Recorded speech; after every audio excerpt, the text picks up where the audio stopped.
Bom, pessoal, bem-vindos a mais uma aula de Física Geral 3. Eu sou o professor Adriano Ferrarez. Bom dia, boa tarde, boa noite para vocês. Tá? Nessa aula de hoje, continuando aqui, nós vamos falar um pouquinho sobre condutores isolantes. Tá? Antes aqui, um pensamento do momento, que é do poeta francês Charles Baudelaire. Não existe trabalho longo, exceto aquele que você não ousa começar. Então, aí uma reflexão interessante desse poeta francês, tá? Que deu uma grande contribuição para a poesia moderna e tudo mais. Muito bem, vamos lá. Bom, classificação dos materiais, tá? Bom, a gente diz que o material ele é condutor quando ele oferece pouca resistência à mobilidade de cargas elétricas, tá?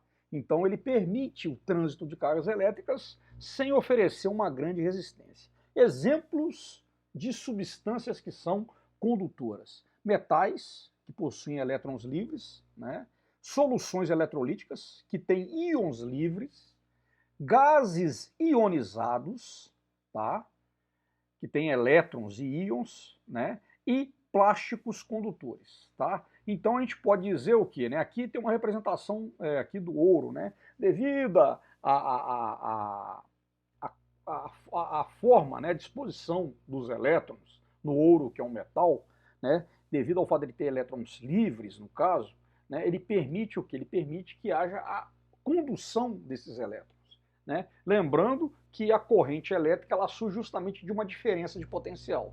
Se você tiver uma diferença de potencial, coisa que nós vamos estudar um pouquinho mais para frente, o que vai acontecer? O elétron vai se movimentar, tá, do maior para o menor potencial. Né? Esse aqui seria o sentido convencional da corrente elétrica. Então você tem uma diferença de potencial que vai colocar os elétrons em movimento. Então as substâncias condutoras são aquelas que permitem com que esses elétrons ou esse fluxo, né, ordenado de elétrons ele se mova sem resistência. Em contrapartida, os isolantes eles oferecem aqui, ó, grande resistência à mobilidade de cargas elétricas.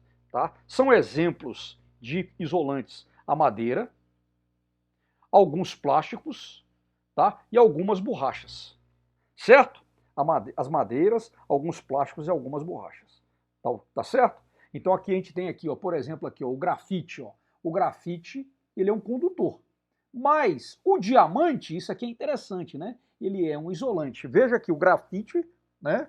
Ele funciona como um condutor, mas olha que o arranjo diferente, né, do diamante, né? Olha só, já faz com que ele seja o quê? Ele seja um isolante. Então aqui é só uma característica também, a diferença, né? Que pode ser o quê? O que diferencia um material condutor de um material isolante é o arranjo dos átomos. Né? No caso aqui, né, tanto o diamante quanto o grafite é feito de carbono. Tá? E aí a gente tem aqui, né,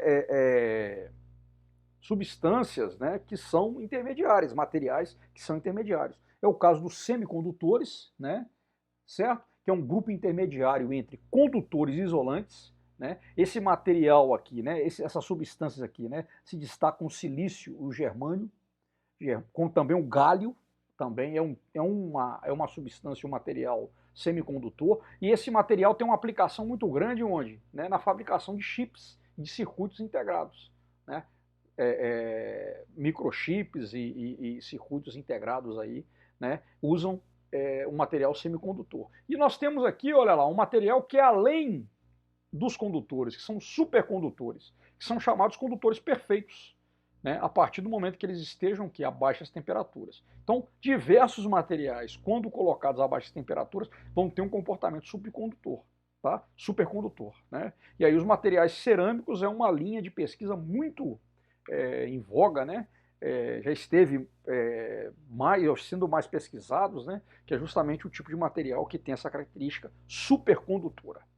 Tá bom? Essas são as referências da nossa aula de hoje, uma aula rápida, só para apresentar aí, né, a natureza dos materiais e a classificação deles, né, em condutores de eletricidade, isolantes, os materiais semicondutores e os supercondutores. Falou, pessoal, até a próxima aula.